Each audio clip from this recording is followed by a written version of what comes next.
Hi guys, welcome back. ఈరోజు మనం Paramount communications company గురించి మాట్లాడుకుందాం. సో ఇది బేసికల్గా wire company, like Polycab, Havells, KEI. మనం వైర్స్ అండ్ కేబుల్స్ కంపెనీస్ చాలా చూసుంటాం, like daily usage power wire cables, దాని తర్వాత రైల్వేస్లో వాడే కేబుల్స్, వీటి మీద బాగా పనిచేస్తుంది. బిజినెస్ అయితే చాలా సింపుల్, జస్ట్ వైర్స్ను తయారు చేసి అమ్ముద్ది. దాంట్లో మెయిన్గా ట్రాన్స్మిషన్ అంటే పవర్ సెక్టార్లో లైన్స్ ఏవైతే వైర్స్ అయితే యూజ్ చేస్తామో అవి, ప్లస్ సెకండ్ రైల్వే సెక్టార్లో ఏ అయితే రైల్ సిగ్నలింగ్ కోసం వాటి కోసం వైర్స్ యూజ్ చేస్తాం కదా, ఈ వైర్స్ని వచ్చేస్తుంది. అండ్ థర్డ్ స్మాలర్ ఏంటంటే ఆప్టికల్ ఫైబర్స్ కూడా వీళ్ళు చేస్తారు. So total end to end వైర్స్లో వర్క్ చేస్తారు. సో ఇక్కడ వీళ్ళకు చూస్తే చాలా కాంపిటీషన్ ఉంటుంది బేసికల్గా వైర్స్లో. ఇప్పుడు మనకి ఎట్టయితే పెయింట్ ఇండస్ట్రీలో మనకు చాలా కాంపిటీషన్ ఉందో, వైర్ ఇండస్ట్రీలో కూడా అలాగే కాంపిటీషన్ ఉంది. Polycab, Havells, KEI, dynamic cables, Paramount cables, ఇట్లా చాలా కంపెనీస్ ఉన్నాయి. బట్ మనం ఏం చూసామంటే ఈ కంపెనీస్ అన్ని స్ట్రగుల్ అవుతున్నాయి. ఈ హ్యావెల్స్ అయితే ఓన్లీ 15% గ్రో అయింది, పాలిక్యాబ్ 30%, కేఐ 15% గ్రో అయింది. బట్ ఈ పారామౌంట్ కమ్యూనికేషన్స్ అనే స్టాక్ అయితే 40% గ్రో అయింది. అంటే ఇయర్ ఆన్ ఇయర్ వాళ్ళ రెవెన్యూ 40% ఇంక్రీజ్ అయింది, which is very good. But dynamic cables 230% grow అయింది. సో ఎక్కడైతే పెద్ద పెద్ద కంపెనీస్ వాళ్ళ యొక్క రెవెన్యూ గ్రో అవ్వడానికి స్ట్రగుల్ అవుతున్నాయో, ఈ చిన్న చిన్న కంపెనీస్ వాళ్ళు గ్రో 30%, 40% 100%తో గ్రో అవుతున్నాయి. ఎందుకంటే వీళ్ళ బేస్ చాలా చిన్నది కాబట్టి వీళ్ళ గ్రోత్ కూడా అలానే ఉంటుంది. సో మనము ఏదైనా కంపెనీ వాళ్ళ గ్రోత్ రేటుని బట్టి ఇన్వెస్ట్ చేయాలి. లెట్స్ ఇది పెద్ద కంపెనీ, అది 10%తో గ్రో అవుతుంది, చిన్న కంపెనీ 40%తో గ్రో అవుతుంది అంటే ఇది పెద్ద కంపెనీ 10% గ్రో ఇంజన్లో పెట్టకూడదు. మనం చిన్న కంపెనీ అయినా ఫండమెంటల్స్ బాగుంది 40%తో గ్రో అయితే మనకి ఇన్వెస్టర్స్కి మనీ చేసేది ఏంటంటే ఈ చిన్న కంపెనీ, ఎందుకంటే అది ఆల్రెడీ గ్రో అయిపోయింది. మనం గ్రో అయిన దాంట్లో పోయి ఇన్వెస్ట్ చేస్తే మనకు మనీ రావు, గ్రో అవుతున్న దాంట్లో ఇన్వెస్ట్ చేస్తే మనకు పని వస్తుంది. సో పారామౌంట్ కేబుల్స్ కిందకి వద్దాం. So Paramount cables company major ఏం చేస్తుందంటే, ఈవెన్ దో వీళ్ళు ఫైబర్ ఆప్టిక్స్లో ఉన్న మా main focus power and railway సెక్టార్లోనే ఉంది. సో దీంట్లో నుంచే మేము రెవెన్యూ జనరేట్ చేస్తాం. సో మనము Q2 రెవెన్యూ చూసుకుంటే 356 crores ఆఫ్ రెవెన్యూ, అంటే ఇయర్ ఆన్ ఇయర్ 40.98% గ్రో అయింది. బట్ ఇక్కడ ఇంకొక పాయింట్, ఈవెన్ దో ఈ పారామౌంట్ కేబుల్స్ అనేది 40.96% గ్రో అయినా వాళ్ళ స్టాక్ డీగ్రో అయింది. ఎందుకు? ప్రీవియస్ క్వార్టర్స్లో వాళ్ళు 60% గ్రో అయ్యారు, దాని తర్వాత 50%, ఇప్పుడు 40%. వీళ్ళ గ్రోత్ డిక్లైన్ అవుతుంది. ఇక్కడ 40% ఎక్కువే ఉండొచ్చు, బట్ ఆ 40% 60% నుంచి 40% అయింది కాబట్టి గ్రోత్ డిక్రీజ్ అయింది కాబట్టి స్టాక్ ప్రైస్లో కూడా మీరు అలానే డిక్రీజ్ అవ్వడం చూసేస్తారు. ఎందుకంటే 60% గ్రోత్ ఇంజన్లో నువ్వు ఇచ్చే పీ వాల్యూ డిఫరెంట్ ఉంటుంది, 40% గ్రోత్ ఇంజన్లో నువ్వు ఇచ్చే పీ వాల్యూ డిఫరెంట్ ఉంది. సో అందుకని ఇంతకుముందు హయ్యర్ వాల్యుయేషన్ ఇచ్చిన ఈ కంపెనీకి గ్రోత్ డిక్లైన్ అవ్వడం వల్ల 40% పడిపోవడం వల్ల వీళ్ళ ప్రైస్ కూడా అలానే అడ్జస్ట్ అయిపోయింది. ఇది మెయిన్ ఏ బిజినెస్లో అయినా వాళ్ళ గ్రోత్ ఏ సైడ్ ఉంది, గ్రోత్ ఇంక్రీజ్ అవుతూ ఉందా. లెట్సే ఫస్ట్ ఇనిషియల్ 10% గ్రో అయింది, తర్వాత 20%, తర్వాత 30% అట్లా, లేకపోతే 50 నుంచి 40 నుంచి 30కి వస్తుంది. ఏ డైరెక్షన్లో గ్రోత్ ఉంది ఇది ఇంపార్టెంట్. డైరెక్ట్ 40% చూసి ఇది 40% గ్రోత్ ఇంజన్ దీంట్లో ఇన్వెస్ట్ చేయాలి అని కాదు, ఇక్కడ గ్రోత్ యొక్క డైరెక్షన్ ఏ రేంజ్లో ఉందనేది కూడా చూడాలి. బట్ మేనేజ్మెంట్ అయితే చాలా పాజిటివ్గా ఉంది ఈ కంపెనీ గురించి. మేనేజ్మెంట్ గురించి మీరు కూడా కానుకలు చదవండి, కానుకలు చదివితే మీకు చాలా అర్థమైంది వీళ్ళు ఏం చేస్తున్నారు, వీళ్ళ గ్రోత్ ట్రాజెక్టరీ ఎలా ఉంటుందని. ఇది ఒక టర్న్ అరౌండ్ కంపెనీ. ఒక చిన్న బ్యాక్గ్రౌండ్కి వెళ్ళి ఒక చిన్న ఎగ్జాంపుల్ చెప్తాను. సో వీళ్ళు చాలా బేసిక్గా 1990s నుంచే వీళ్ళు కేబుల్స్ అండ్ వైర్ ఇండస్ట్రీలో ఉన్నారు. ఏమైందంటే 2008లో వీళ్ళు ఎక్స్పాండ్ అవుదామని యూకేలో కూడా కొన్ని సబ్సిడరీస్ని ఓన్ చేసుకున్నారు. ఓన్ చేసినప్పుడు ఏమైంది, 2008లో ఈ ఫైనాన్షియల్ మెల్టౌన్ అయిపోయి వీళ్ళకి ఏమైంది, రా మెటీరియల్స్ ఏముంది, వైర్స్కి కాపర్, దాని తర్వాత అల్యూమినియం, వీటి ప్రైస్ పడిపోయినాయి. వీళ్ళేమో హయ్యర్ ప్రైస్లో రా మెటీరియల్స్ కొన్నారు, బట్ ఇదేమో మెల్టౌన్ వల్ల ప్రైజెస్ పడిపోయినాయి. ప్రైజెస్ పడిపోవడం వల్ల ఏంది, వీళ్ళ దగ్గర రా మెటీరియల్ ఏమో చాలా హై రేంజ్లో ఉన్నాయి. సో ఆ రేంజ్కి వీళ్ళు అమ్మాలంటే వీళ్ళ దగ్గర ఎవరు కొనరు, వీళ్ళ దగ్గర ఎవరు కొనకపోతే వీళ్ళకి ఆర్డర్స్ రాకపోతే ప్రాఫిట్ రాదు. బట్ ఇన్వెంటరీ అలానే ఉంటుంది. సో వర్కింగ్ క్యాపిటల్ కన్జక్షన్ అనేది వచ్చేసింది. వీళ్ళేమో చేద్దామని, బట్ చేయడానికేమో డబ్బులు ఉండవు. మెల్టౌన్ అయిపోయింది, వీళ్ళ క్రెడిట్ రేటింగ్ తగ్గిపోయింది. అంత బ్యాంకులు వీళ్ళకు లోన్స్ ఇవ్వడం ఆపేశారు, ఎందుకంటే ఈ విషయ సైకిల్లో పడిపోయారు. వీళ్ళ దగ్గరేమో రన్ చేయాలంటే డబ్బులు కావాలి, ఆర్డర్ బుక్ ఏమో లేదు, కాపర్ ప్రైజెస్ ఏమో అన్నీ బాగా, వీళ్ళ high value copper prices, inventory ఏమో చాలా హై ప్రైజెస్లో ఉంది, కానీ వీళ్ళకేమో ఆర్డర్స్ రావట్లేదు. ఇక్కడేమో మ్యానుఫ్యాక్చరింగ్ నడపాలంటే డబ్బులు కావాలి. సో ఇలా విషయ సైకిల్లో పడిపోయారు.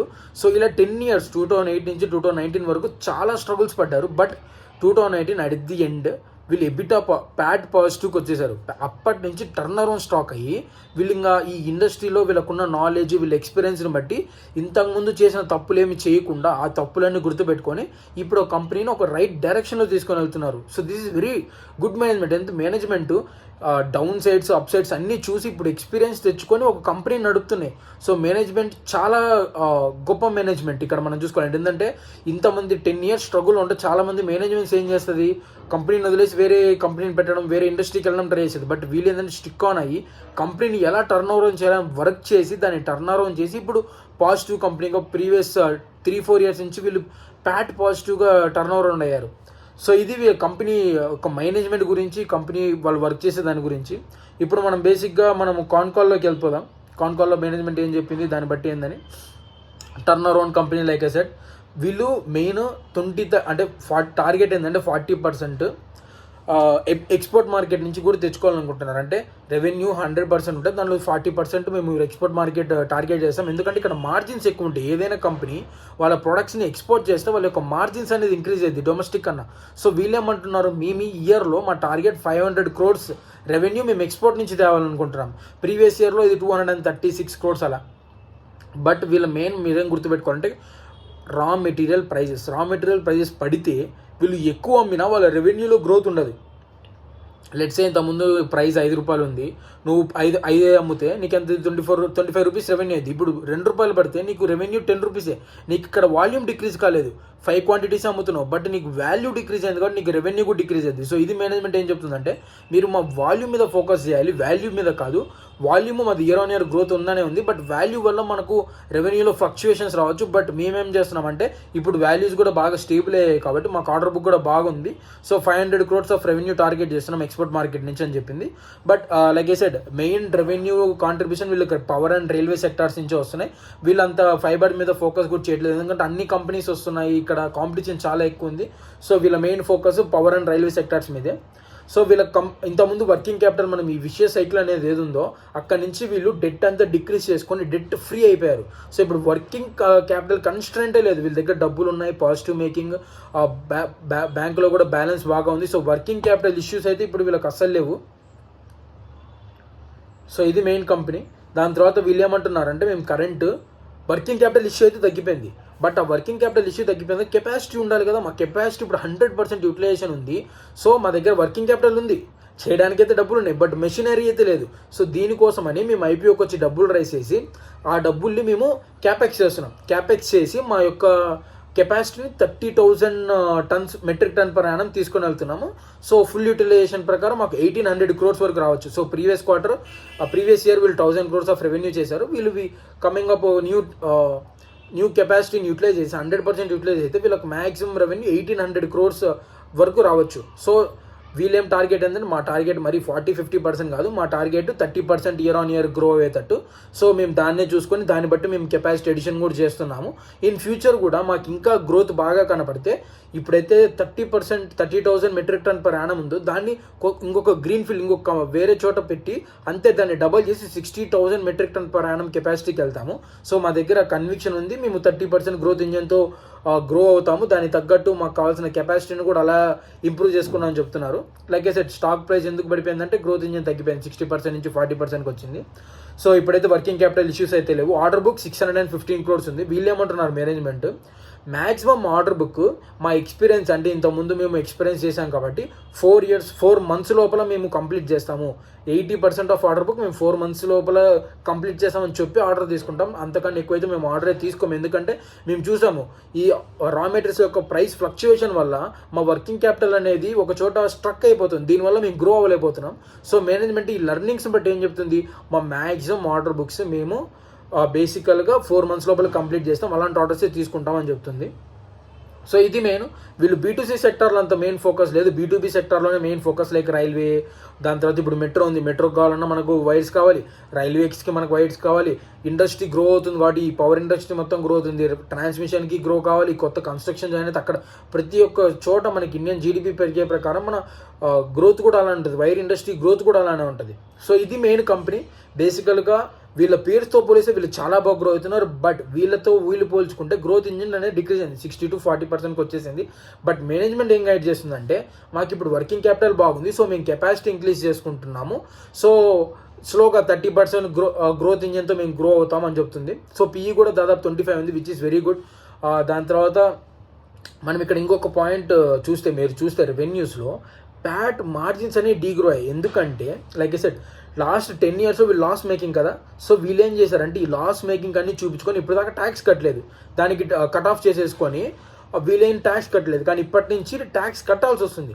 సో ట్యాక్స్ కట్టడం వల్ల వీళ్ళు ఎబిటా మార్జిన్స్ గ్రో అయినా ప్యాట్ మార్జిన్స్ అనేవి డిక్రీజ్ అయ్యాయి. So for next 2 to 3 quarters వీళ్ళ గ్రోత్ అంటే ప్రీవియస్ ఇయర్లో వీళ్ళు 0% ట్యాక్స్ కట్టారు, ఇప్పుడు 20% 15% ట్యాక్స్ కట్టాలి. So year on year comparison చూసుకుంటే వీళ్ళు ప్యాట్ మార్జిన్స్ డీగ్రో అవుతాయి, ప్లస్ ప్యాట్లో గ్రోత్ కూడా తక్కువ ఉంటుంది. సో వీళ్ళు ఏమంటున్నారంటే మీరు 2 quarters ఆగండి, 2 quarters తర్వాత మేము మళ్ళీ కంపారిజన్ ట్యాక్స్ కట్టిన క్వార్టర్తో కంపేర్ చేస్తాం కాబట్టి మా గ్రోత్ మళ్ళీ బ్యాక్ వస్తుంది. సో ఇది నేను బేసికల్గా 2 to 3 quarters మా స్టాక్లో పర్ఫార్మెన్స్ ఉండకపోవచ్చు, ఎందుకంటే మా ప్యాట్లో కూడా అంత గ్రో ఉండదు, ఎందుకంటే ప్రీవియస్ ఇయర్లో మేము ట్యాక్స్ కట్టలేదు కాబట్టి దాంట్లో హయ్యర్ ప్యాట్ ఉంటుంది, ఇప్పుడు ట్యాక్స్ కడుతున్నాం కాబట్టి ప్యాట్ లోవర్ ఉంటుంది. బట్ ఆఫ్టర్ 2-3 quarters మా ప్యాట్లో మళ్ళీ మీరు ఆ గ్రోత్ చూస్తారు, మా రెవెన్యూస్లో ఆ గ్రోత్ చూస్తారని చెప్తుంది. సో ఇది మేము 3 points చూసుకోవాలంటే గ్రోత్ ఇంజన్. సో 30% వీళ్ళు సస్టైన్ అవ్వగలరా లేరా, దాని తర్వాత వీళ్ళు అన్నట్టు యూఎస్ఏలో రెవెన్యూ 500 crores చేస్తారా లేదా. సో ఇప్పటి నుంచి ఎలా అయితే PAT year on year compare చేయాలంటున్నారో మీరు quarter కంపేర్ చేయండి, quarter ప్యాట్ గ్రో అవుతుందా లేదా, ప్యాట్ మార్జిన్స్ గ్రో అవుతుందా లేదా. అండ్ నెక్స్ట్ ఏంటంటే వీళ్ళు కస్టమ్ డ్యూటీ. సో ఎక్స్పోర్ట్ మార్కెట్లో ఏ కంట్రీకి కస్టమ్ డ్యూటీ లేదు, ఇండియాకే 5% కస్టమ్ డ్యూటీ ఉంది. బట్ ఇప్పుడు ట్రంప్ వచ్చి అందరికీ 10% కస్టమ్ డ్యూటీ పెట్టారనుకో, అప్పుడు మనకు మేలు.